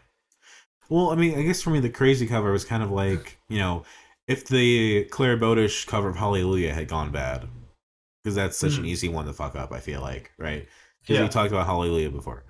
Had she Oh, we kind of did. We just. haven't talked about the first song on this playlist as well. Unless you got a reason why I shouldn't talk about it. Let me just finish my point, right? Yeah.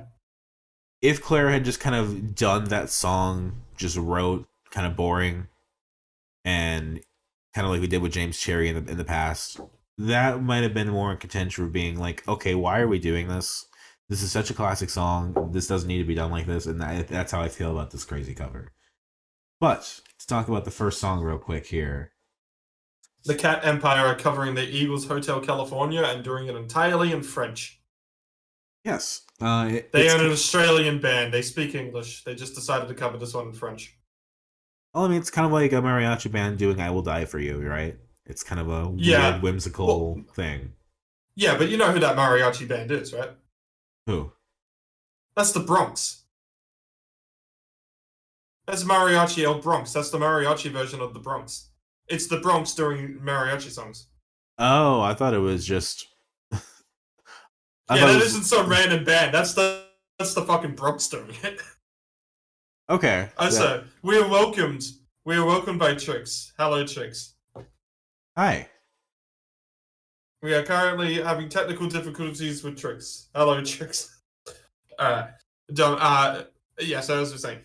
Yeah, that's not just some random mariachi band. That's yeah, probably one of the more well known uh I didn't know that there was this other uh, aspect of the Bronx. To be honest with you, there you go. I literally just thought it was just a Bronx mariachi band. But hey, No, it's the fucking Bronx, man. It's fucking yeah. it's one of the funniest moments. But yes, Obviously we have a lot of other random artists and stuff that are in here. Some of them in which I think might sneak into your considerations and stuff, which is why I'm a bit excited now, Dominic, for you to yes. go.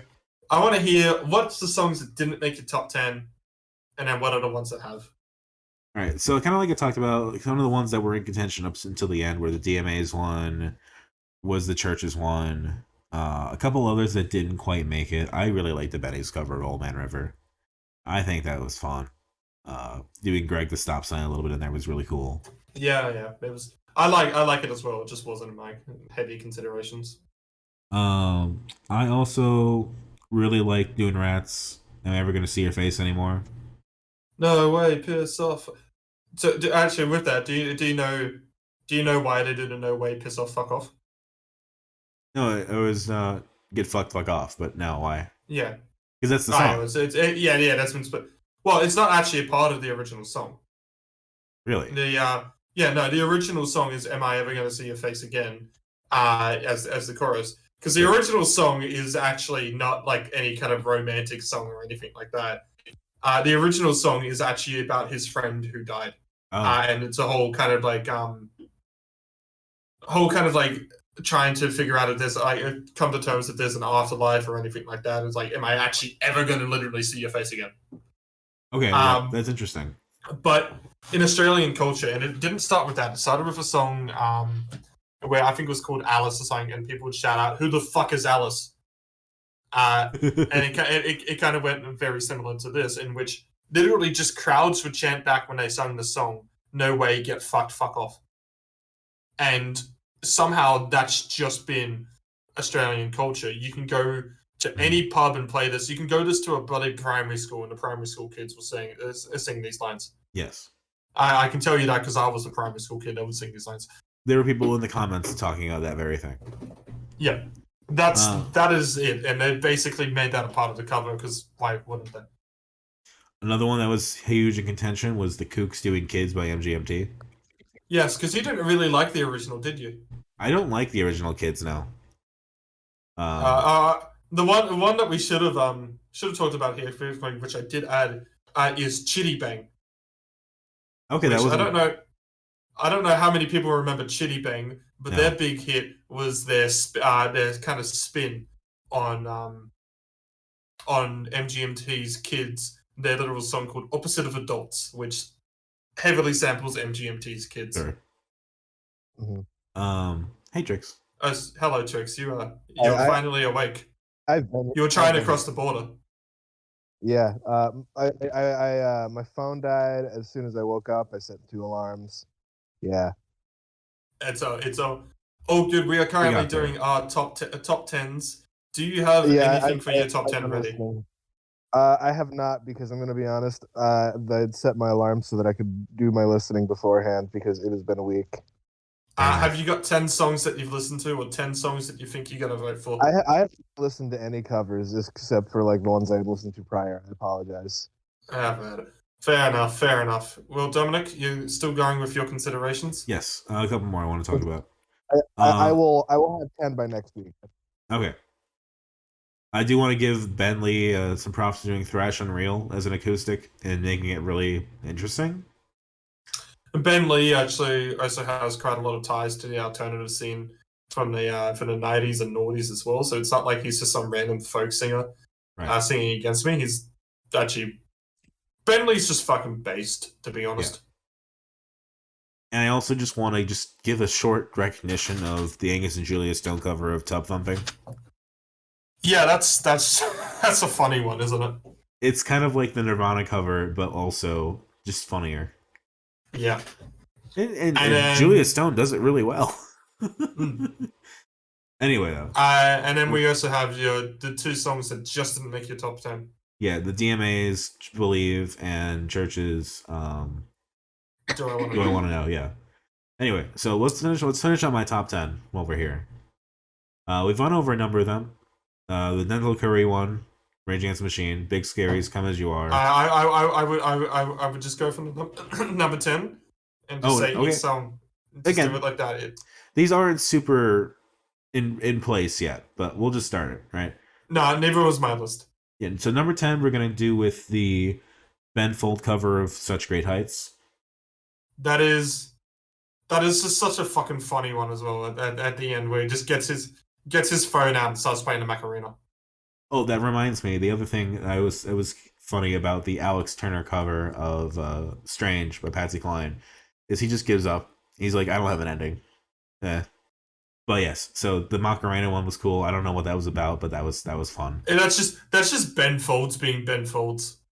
Number 9 is the Polaris cover of what is it called? Black Fingernails Red Rain. Yes. I'm pretty surprised you picked that one because again, I don't think Eskimo Joe was popular in your country, were they? No, but it was like also doing it as like a metal cover like that and having it sound as good as it is. It's near metalcore to be honest, but it's Polaris is actually a band that I discovered late uni actually with the Remedy. So they're a band that I kind of like known since 2017, and I like the cover. It wasn't in my heavy considerations or anything, but I truly did not expect that to be one that you would pick. That's a massive left field one. I like the mix of clean and rough vocals. I think they perform really well. Number 8's Dear Seattle. With the special too. Yep. Number 7, I was going to talk about this earlier, but you kind of interrupted me. But I was talking Which is about... good because now you can talk about it now, Yes. baby. I'm interrupting you again. No, this one is like the example of like, I know this song, I love this song, this is a great reinterpretation of it. Hiatus Coyote's Dare. That's another one of those kind of like wild picks as well. I mean, Hiatus Coyote, I know has actually had some success in the more foreign underground listening scenes. Uh-huh. I know there was a lot of people who actually flamed on Fantano when he gave one of their albums a 5 or a 6 or something like that. Also a big thing. I think they actually got acknowledgement from Drake. Was actually interesting. Something that happened as well. So yeah, I'm not too familiar with the Dare cover to be honest, so I can't really tell you how much I feel about that cover. But I think that is another interesting pick. For the Gorillaz, they actually do a really good job of recreating what it sounds like, but also having it be different enough that it's like, okay, this is a live rendition of what Dare would sound like. I also want to just give a brief mention of, I really like when they included some of the studio chatter in some of these, because it was very cute, very fun, and I really enjoyed it. Yeah, they used to do it. They used to do it a lot more. Yeah, they have like the behind the scenes of why you chose the song now that happens, but it just doesn't feel the same. And they were kind of making fun of Hiatus Coyote at one point, like because she was talking about like recording her album with like a bird, like an owl and stuff like that, and they're like, oh, so when you say you really like grizzly bear, do you just mean like a grizzly bear? That was fun. Number 6 then is the other song we have not really talked about yet that's on my list, and that is Tame Impala's cover of Kylie Minogue.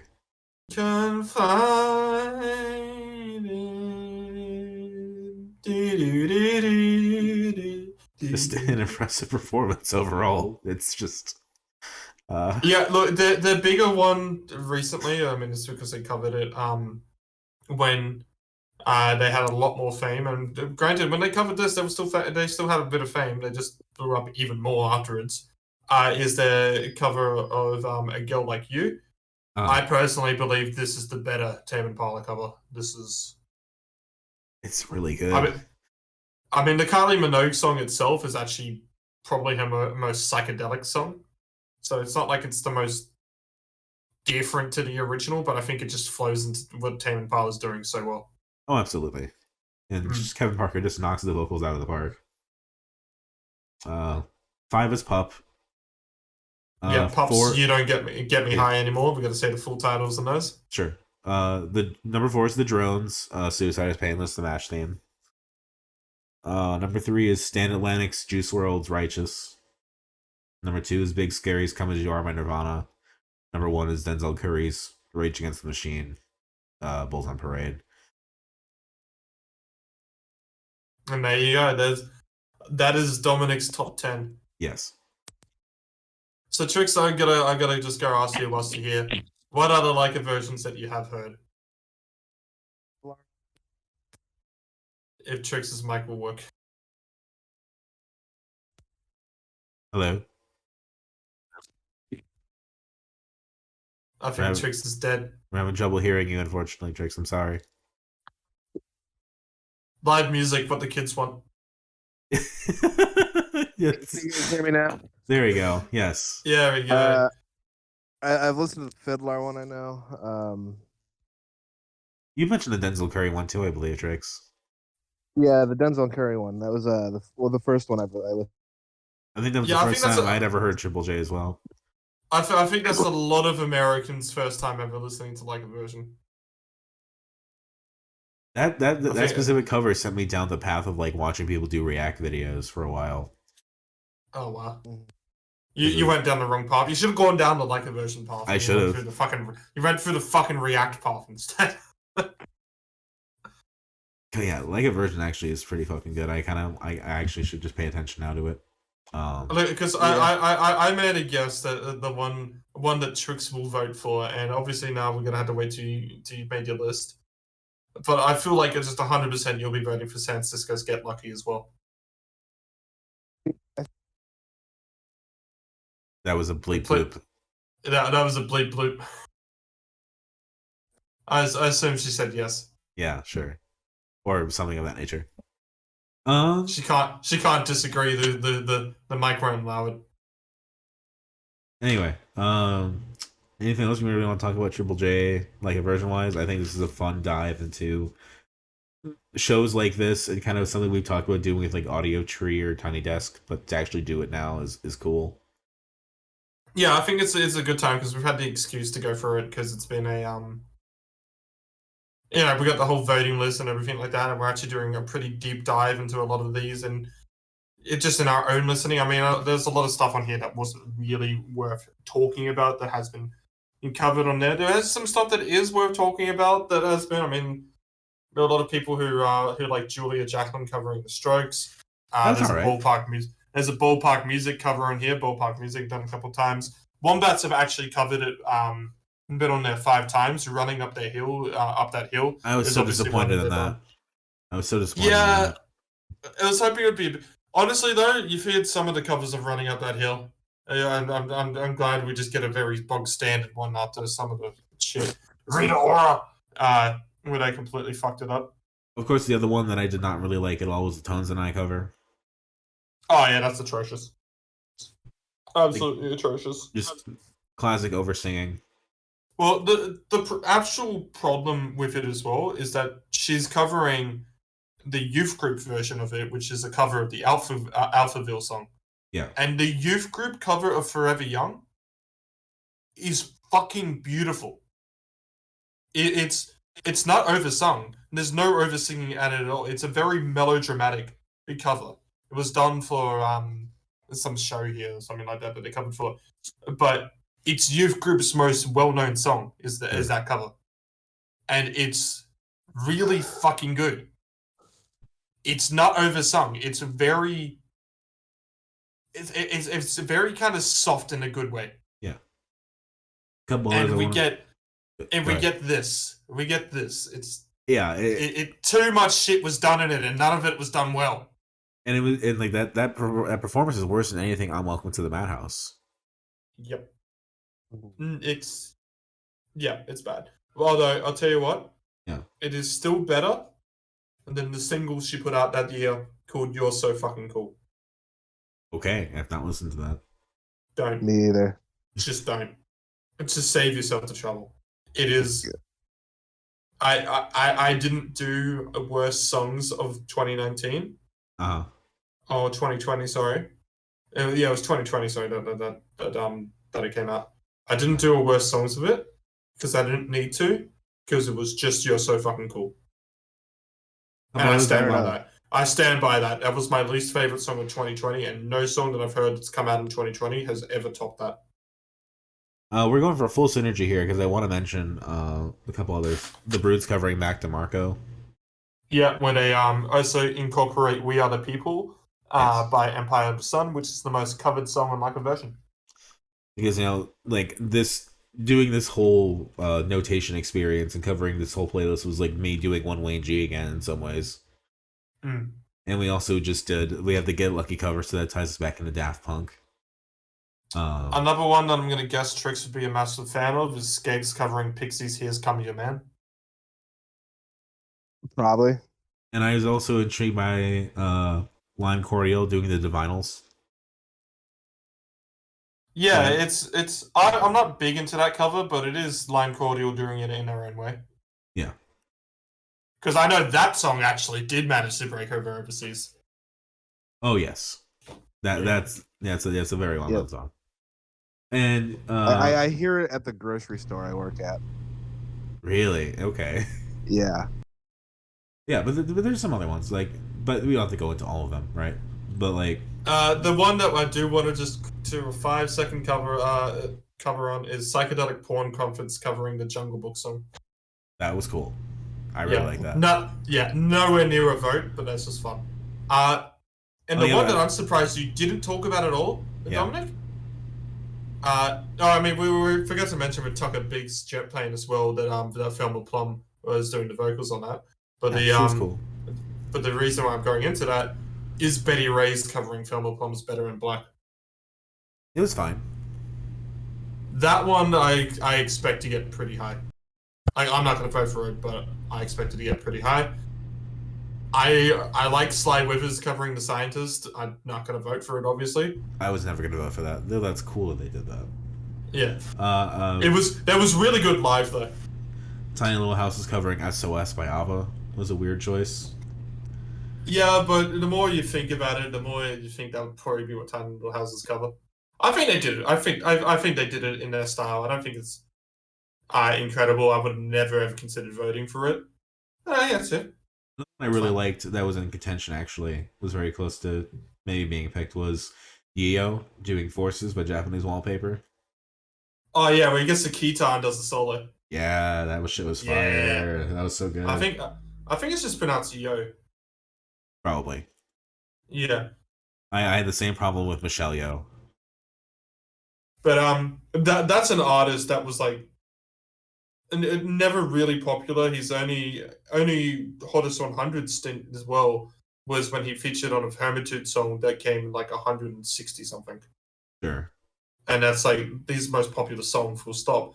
But it was one that Triple J, when you actually listen to the radio and stuff like that, were playing a lot back in 2015, 2016. It's like, yeah, just kind of upset we never really got much big from him. Can I be honest about something before we wrap this up with this? I don't get the hype behind the Wiggles cover. It's the Wiggles. I get that, and it's fun that they cover Tame Impala. That's it. You said you get it, right? You just said that you get that it's the Wiggles. Yeah, that's the hype.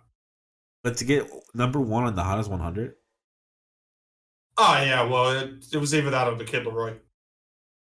I feel like it's just a meme at that point. Do you know what the first ever yearly countdown winner was of the Hottest 100? You know what? It was Dennis Leary's Arsehole. Okay. Yeah, don't ever take it too seriously. Just have fun. Fair enough. Is that a comedy track or is it an actual song? Yeah, it's an actual song. It's I'm an asshole, I'm an asshole. You know what song it beat? What? Number 2 was Radiohead's Creep. Sure. How sick do you feel right now, Dominic? I mean, I didn't even know that song existed, so knowing that Creep was second to that's fair. That's whatever. I mean, in a way, they kind of go together, don't they? Don't take it too seriously. Just have fun. I mean, there's obviously some interesting parts about it because there's still analysis that can be done of it because it's a popularity contest. It's the same way you can do it in an election, but you don't worry too much about what wins it in the sake of what actually deserved to win it. Because what actually deserves to win it is usually never the winner because the best song of all time is probably never going to be heard by human ears. Sure, yeah. Just enjoy it. Have fun. One last thing. God, Genesis Owusu was really hot in that video. Okay, so we could get Gator in the Cub Sport video. I'm covering Anarchy in the UK. Dominic just did it. He just... To be fair though, yeah, Genesis Owusu is pretty hot. Yeah, I agree. Yeah, he is pretty hot. He got into that cover. That was great. Yeah. Actually, I think so one thing I haven't actually mentioned as well for Record Store Day, Triple J actually published a bunch of 7 inches of Leica versions with the original and the cover. Yeah. And I am going to let you pad this out for a bit, Dominic, because I'm going to go fucking find it. Trix, you were saying something. I have no strong feelings one way or the other on the hotness of Genesis Owusu. That's fair. Since you've been hearing our conversation, have any of the covers sparked interest in you that you want to hear for yourself? Any at all? Hello, Bueller. Okay, well, Can you hear me now? yes. I'm on my phone as opposed to my laptop, and I'm using my shitty wired headset. Yeah. And the a headphone jack on my phone is fucked. So Sorry. This is it's the not part your where fault. I've got the He's camera got on. the camera on. I've got Hold the on. camera on. I know we're only going to Camera. film as much as we have here, and this is me showing off my merch. I wouldn't worry too much about getting the OBS to work here, Dominic. It showed up for a brief second, so we got a second of footage. But I have got in my hand a couple of the there was a lot more published, by the way. I didn't buy every single one of these. I don't have the money for that. There's actually some complaints for some of the pressings on these as well, so I can't actually guarantee the coolness of this, but I figured while we're here, we're talking about a version. We're talking about one of the coolest record store day releases that they've done twice now, which is they put out the 7 inches of the cover and the original. Nice. And they did this for some specific ones. So obviously the first one I got on my hand, very obvious what it is. It's a Wiggles elephant. Wiggles. Yep, with the A side being elephant and the B side being the whirl fruit salad. So that would be the original. Yeah. The one which actually wasn't the cover that I put on the playlist, but I put on there, is Flume covering My Boo, which had the Never Be Like You as the original that was done on there. Oh. This one again was another one that wasn't the one that I put onto the playlist, but it was actually on there. Is Fiddler covering Billie Eilish's Zanny, in which they did By Myself as the original, because that actually was a hit here, surprisingly. Mhm. And why I finally brought this out, Dominic, so you can be very happy, the Genesis of Russo Anarchy in the UK single. Very nice. Very nice. Yep, with Don't Need Indeed. You as the original that it was playing. Awesome. There are a lot more other 7 inches out there. I know the big one that actually sold out basically instantly, and it wasn't officially a Triple J like a version one, but it was of the like a version performance was Denzel Curry did do one for Bulls on Parade, so that's a 7 inch that exists out there. Fuck yeah. Makes sense. Some of them still actually exist just to be fun, because some people did return this again because apparently some of the pressings were bad. I've never actually played these. I need to kind of actually do that. Yeah, you can actually. It looks like you can actually buy the Genesis Arusu one and still. So there you go. But I know Middle Kids did one, Vance Joy did one, Amy Shark did one. Is Bag Raiders on a triple like a version? The Bag Raiders themselves have never done one. Interesting. They should fix that. Yeah, you'd think so. But there you go. There's the little interesting 7-inch release that got out there. By the way, they were like $25 each was the recommended price. Those that obviously fucked. Which record store day. Yeah. Yeah. That's a lot for a 7-inch though. Yeah, even for record store day, that's a fucking lot for a 7-inch. That's what I would Remember, it's $25 Australian. That is 25 AUD. So it's like USD. 17 US dollars. That's $16 US. 500 That's US dollars. I feel like $15 for a 7-inch is probably a bit more respectable in your economy. For what is a record store day exclusive. Sure. I mean, Yeah. that's the reason why I didn't buy more than I bought. Other than that, are we good to wrap up Triple J like a version? I think we are. We've Covered our favorites. one thing that we need to all make sure that we do throughout this week, though. Yeah. This top 10 wasn't for nothing. You need to vote. Yes. Mm-hmm. we covered our favorites and least favorites basically, but I do want to circle back around now that Trix is on the show. We had a question for you, Trix. Yes. Why did you pick Buffalo Hunt? What about it got you excited? That it was kind of like a secret Shaky Graves pick in a way. So it was a novelty. Got it. That's what I figured. It was the novelty.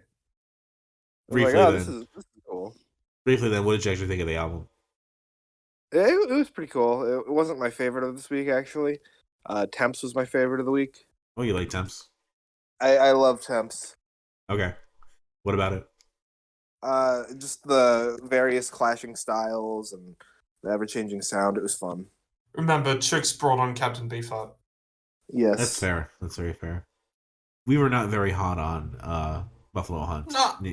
Yeah, we weren't hot. I was about to say we weren't hot on Temps. I come out saying Temps is the best album of the year, but I still liked it. But yeah, Buffalo Hunt was my exact words was I don't fucking care. Yeah, Buffalo Hunt wasn't great. I'm gonna be honest. I ended up by saying it's paint on the walls. Yeah. I just don't understand why all of the hoopla about the year and a half wait between the initial release and the new release. But either way, you know what? I'm gonna argue with Dominic for a bit though.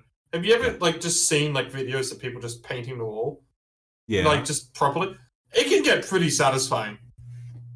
It can be satisfying to watch people paint the walls, yes. But once people are done painting the walls, and it's 6 months later, and there's just paint on the walls, it doesn't matter anymore. There's a reason to fucking paint your walls still, though. There's a reason to make music. There's a reason to go out there and try to... This is what I'm saying, is that comparing it to the paint on the wall is giving unnecessary praise to the Buffalo Hunt, because there's a reason to fucking paint your walls, man. It's the same with marinating food. People are like, oh, but no, when you get deep into there and stuff like that, it's all just the same. It's like, yeah, but you're still fucking fixing the flavor on top of your chicken, man. There's a reason to marinate your fucking food, as there is a reason to paint your walls. There wasn't really a reason for Buffalo Hunt. Fair enough. Yeah. I guess we could try to rank this stuff. I think we're pretty unanimous here that Temps is the better album, Buffalo Hunt the weaker album. Yep. Yeah. Okay, so that's that segment. Yep, that's that. We've done it. So now I guess that leaves. What are we doing next week? I'll go first. I guess. You can go first if you want to. I was happy to, but if you want to. Oh, I know. I want to explain kind of what we're going to get into after next week as well. So you can go first. Cool. So I mentioned a bit in passing, and in this episode as well, that I went to a certain gig a couple of nights ago at Ballpark Music, and I figured, yeah, it's been a while since museum, so guess what we're doing again? Ballpark Music. We're doing Ballpark Music, and you know what? I got some Ballpark Franks in the fridge. And Trix, I'm picking because I think this is probably the album you need for your mood. Yeah. So we're going to be doing Puddinghead. Okay. And that puts us at 4 or 5 of their albums now done. 4. Yeah, Weirder, Museum, Every Night the Same Dream, and then Puddinghead. Cool. Yeah. Then Trix, if you want to go yours. Sure thing. Earlier in the week, I gave you guys the choice between a modern album and a vintage album. And the two options that you had, one of them was Sir Chloe's new album, I Am the Dog. You guys didn't end up picking that one. You guys picked the vintage one, which I have yet to reveal, but I will reveal now as The Smiths, The Queen is Dead. Ooh. In honor of Andy Rourke dying. All right. That's I am down with that. This album. Yeah, the wrong Smith died, didn't they? Yeah, I was just trying to formulate the joke of fuck. Why couldn't it have been Morrissey? We'll get there eventually one day, JPEG. Yeah. So all right, so I'm gonna go into my pick now. I already revealed it in the chat. We're gonna go back to Muse and Radiohead. We're doing OK Computer versus Hullabaloo Soundtrack. which is the unlikeliest pairing, but they are both the third released album-length material from Radiohead and Muse. And it allows us to have a lot of better pairings down the line. So it is what it is. Okay. We got an album and then a B-side and live album collection. So, you know, I'm excited to get back to this because now this paves the way for us to really get into the meat of this discography for both of these bands. But with that being said, I also want to talk now about what our plans are for June, which is coming up very soon here. Ooh, this is the interesting one. This is even better than the Smiths. Yeah. I have proposed, and the other two have accepted. We are going to make June our fifth wave emo month of coverage, in a sense. We're going to be doing a draft in which I am curating a bunch of EPs and albums, both released this year and throughout the whole fifth wave scene, and giving like a couple of these lists for the people to choose from. And these lists are going to be growing every week for the next 4 weeks. We're starting with 20 picks per segment, and we're gonna pick a couple, pick one, and we're gonna take it week by week, cover some new stuff, cover some old stuff, and really dedicate ourselves to the fifth wave. Yes. I could post this stuff now if you'd like, or if you want to wait until we're done recording, because I have the first 20 picks for each category. I think it's a wait till we're done recording type of thing because it's going to be a lot, and I think it's going to be a nice surprise when it's picked. Yes. Yeah. So for once next episode we stop talking about Radiohead, the Smiths, everything else. We're gonna be doing our first round of draft picking for our fifth wave emo coverage. That'll be a lot of fun. There's a lot of stuff coming out in June in that genre, and we want to cover it as much as we can. Yep. And this is a little fun way to go about it. But with all that being said, my name's been Dominic. You can catch me online at DACICHOCKI on Twitter.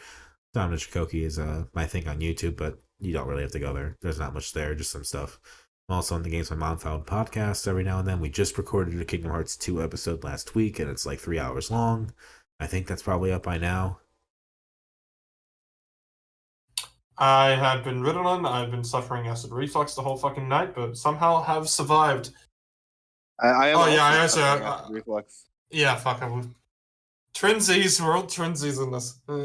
Yeah, I was suffering earlier. Comes together. But other than that, you can catch me on my website, villainadvocates.github.io. I also have a YouTube channel in the description below. Hey, by the time that this podcast, I've been recording too much mixtapes, man, has been released. I'm pretty sure voting will still be up for the lack of versions. So give it a vote. And vote for the Denzel Curry because we know that's all you know. Yeah. Tricks. I have been Tricks. I have not participated in this episode enough to plug my stuff. But check out our website or Twitter, buy a clock with our logo on it at our merch store, that sort of thing. DissonantWaves.space and at Dissonant Waves on Twitter. All right. That's going to do it for us. 2-hour episode, surprisingly. We managed to... We padded out so much. We got segments out of those other albums. I don't know how we did it, but we did it. No, we got it out of the temps. Yes, we did. It was like half an hour on temps. But, yeah. All right, everybody. Have a good one. We'll see you next week. Bye. Bye, y'all.